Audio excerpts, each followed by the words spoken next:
Աստված հավատարիմ է։ Դեյվիդ Վիլկերսոն, օր ապրիլի 26։ Հավատքի մարտադաշտից։ Գնացի Երուսաղեմ և գնացի հայտնությունով, և նրանց իմացրի այն ավետարանը, որ քարոզում եմ։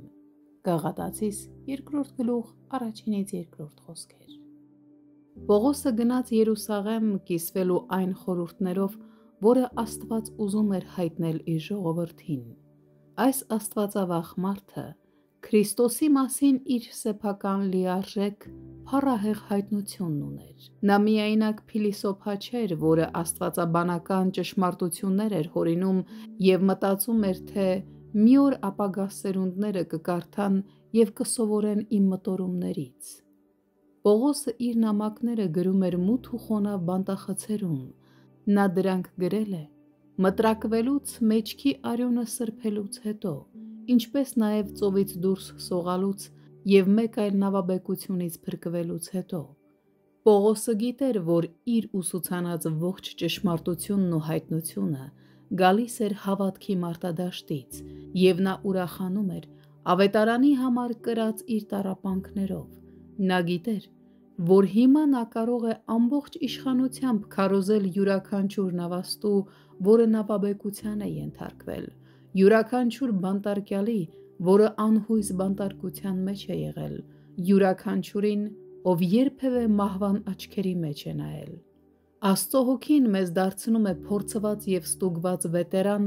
որպեսզի կարողանանք նրա ճշմարտությունը խոսել բոլոր նրանց հետ, ովքեր ականջ ունեն լսելու։ Աստված թույլ է տալիս մեր փորձությունները,